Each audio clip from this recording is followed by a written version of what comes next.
किसी जमाने में एक चोर था। वह बड़ा ही चतुर था। लोगों का कहना था कि वह आदमी की आंख का काजल तक उड़ा सकता है। एक दिन उस चोर ने सोचा कि जब तक वह राजधानी में नहीं जाएगा और अपना करतब नहीं दिखाएगा, तब तक चोरों के बीच उसकी धाक नहीं जमेगी। यह सोचकर वह राजधानी की ओर रवाना हुआ और वहां पहुंचकर उसने यह देखने के लिए नगर का चक्कर लगाया कि कहाँ क्या कर सकता है। उसने तय किया कि राजा के महल से अपना काम शुरू करेगा। राजा ने रात दिन महल की रखवाली के लिए बहुत से सिपाही तैनात कर रखे थे। बिना पकड़े गए परिंदा भी महल में नहीं घुस सकता था। महल में एक बहुत बड़ी घड़ी लगी थी जो दिन रात का समय बताने के लिए घंटे बजाती रहती थी। चोर ने लोहे की कुछ कीलें इकट्ठी की और जब रात को घड़ी ने 12 बजाए तो घंटे की हर आवाज के साथ वह महल की दीवार में एक एक करके कील ठोकता गया। इस तरह बिना शोर किए उसने दीवार में 12 कीलें लगा दी। फिर उन्हें पकड़ पकड़ कर वह ऊपर चढ़ गया और महल में दाखिल हो गया। इसके बाद वह खजाने में गया और वहां से बहुत से हीरे चुरा लाया। अगले दिन जब चोरी का पता लगा तो मंत्रियों ने राजा को इसकी खबर दी। राजा बड़ा हैरान और नाराज हुआ। उसने मंत्रियों को आज्ञा दी कि शहर की सड़कों पर गश्त करने के लिए सिपाहियों की संख्या दूनी कर दी जाए और अगर रात के समय किसी को भी घूमते हुए पाया जाए तो उसे चोर समझकर गिरफ्तार कर लिया जाए।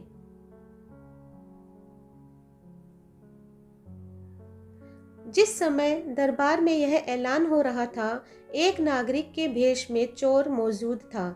उसे सारी योजना की एक एक बात का पता चल गया। उसे फौरन यह भी मालूम हो गया कि कौन से 26 सिपाही शहर में गश्त के लिए चुने गए हैं। वह सफाई से घर गया और साधु का बाना धारण करके उन 26 सिपाहियों की बीवियों से जाकर मिला। उनमें से हर एक इस बात के लिए उत्सुक थी कि उसका पति ही चोर को पकड़े और राजा से इनाम ले।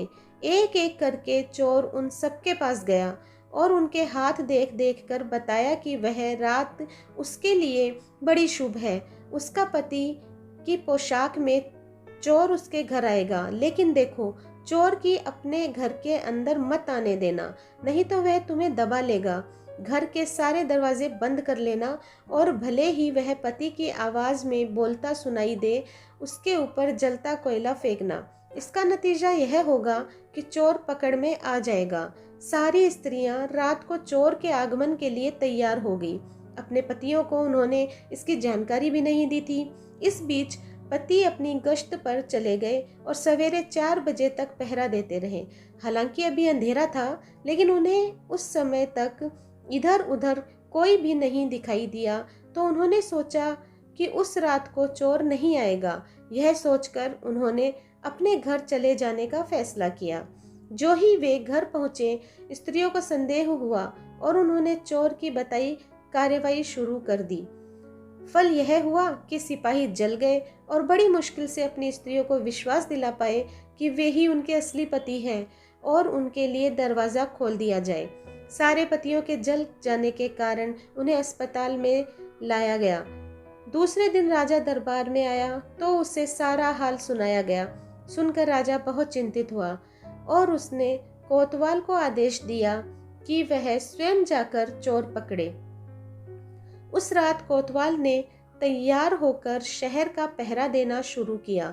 जब वह एक गली में जा रहा था, चोर ने जवाब दिया, मैं चोर हूँ। कोतवाल समझा कि लड़की उसके साथ मजाक कर रही है। उसने कहा, मजाक छोड़ो और अगर तुम चोर हो तो मेरे साथ आओ, मैं तुम्हें काठ में डाल दूंगा। चोर बोला, ठीक है, इससे मेरा क्या बिगड़ेगा, और वह कोतवाल के साथ काठ डालने की जगह पर पहुंचा। वहां जाकर चोर ने कहा, कोतवाल साहब, इस काठ को आप इस्तेमाल कैसे किया करते हैं? मेहरबानी करके मुझे समझा दीजिए। कोतवाल ने कहा, तुम्हारा क्या भरोसा, मैं तुम्हें बताऊं और तुम भाग जाओगे तो? चोर बोला, आपके बिना कहे मैंने अपने को आपके हवाले कर दिया है, मैं भाग क्यों जाऊंगा? कोतवाल इसे यह दिखाने के लिए राजी हो गया कि काठ कैसे डाला जाता है। जो ही उसने अपने हाथ पैर उसमें डाले कि चोर ने झट चाबी घुमाकर काठ का ताला बंद कर दिया और कोतवाल को राम राम कह के चल दिया। जाड़े की रात थी। दिन निकलते निकलते कोतवाल मारे सर्दी के अधमरा हो गया। सवेरे जब सिपाही बाहर आने लगे तो उन्होंने देखा कि कोतवाल काट में फंसे पड़े हैं। उन्होंने उनको उसमें से निकाला और अस्पताल ले गए। अगले दिन जब दरबार लगा तो राजा को रात का सारा किस्सा सुनाया गया। राजा इतना हैरान हुआ कि उसने उस रात चोर की निगरानी स्वयं करने का निश्चय किया। चोर उस समय दरबार में मौजूद था और सारी बातों को सुन रहा था। रात होने पर उसने साधु का भेष बनाया और नगर के सिरे पर एक पेड़ के नीचे धूनी जलाकर बैठ गया। राजा ने गश्त शुरू की और 2 बार साधु के सामने से गुजरा। तीसरी बार जब वह इधर आया तो उसने साधु से पूछा कि क्या इधर से किसी अजनबी आदमी को जाते देखा है। साधु ने जवाब दिया कि वह तो अपने ध्यान में लग्न था, अगर उसके पास से कोई निकला भी होगा तो उसे पता नहीं। यदि आप चाहे तो मेरे पास बैठ जाइए और देखते रहिए कि कोई आता जाता है या नहीं। यह सुनकर राजा के दिमाग में एक बात आई और उसने फौरन तय किया कि साधु उसकी पोशाक पहनकर शहर का चक्कर लगाए और वह साधु के कपड़े पहनकर चोर की तलाश में बैठे। आपस में काफी बहस और 2-3 बार इनकार करने के बाद आखिर चोर राजा की बात मानने को राजी हो गया और उन्होंने आपस में कपड़े बदल लिए। चोर तत्काल राजा के घोड़े पर सवार होकर महल में पहुंचा और राजा के सोने के कमरे में जाकर आराम से सो गया। बेचारा राजा साधु बना चोर को पकड़ने के लिए इंतजार करता रहा।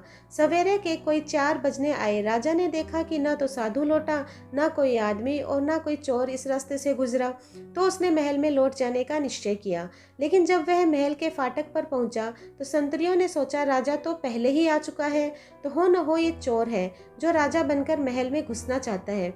उन्होंने राजा को पकड़ लिया और काल कोठरी में डाल दिया। राजा ने शोर मचाया पर किसी ने भी उसकी बात नहीं सुनी। दिन का उजाला होने पर काल कोठरी का पहरा देने वाले संतरी ने राजा का चेहरा पहचान लिया और मारे डर के थर थर कांपने लगा। वह राजा के पैरों में गिर पड़ा। राजा ने सारे सिपाहियों को बुलाया और महल में ले गया। उधर चोर जो रात भर राजा के रूप में महल में सोया था, सूरज की पहली किरण फूटते ही राजा की पोशाक में और उसके घोड़े पर रफू चक्कर हो गया। अगले दिन जब राजा अपने दरबार में पहुंचा तो बहुत ही हताश था। उसने ऐलान किया कि अगर चोर उसके सामने उपस्थित हो जाएगा तो उसे माफ कर दिया जाएगा और उसके खिलाफ कोई कार्रवाई नहीं की जाएगी, बल्कि उसकी चतुराई के लिए उसे इनाम भी मिलेगा। चोर वहां मौजूद था और फौरन राजा के सामने आ गया और बोला, महाराज, मैं ही वह अपराधी हूँ। इसके सबूत में उसने राजा के महल से जो कुछ चुराया था वह सब सामने रख दिया, साथ ही राजा की पोशाक और उसका घोड़ा भी। राजा ने उसे गांव इनाम में दिए और वादा कराया कि वह आगे से चोरी करना छोड़ देगा। इसके बाद से चोर खूब आनंद से रहने लगा।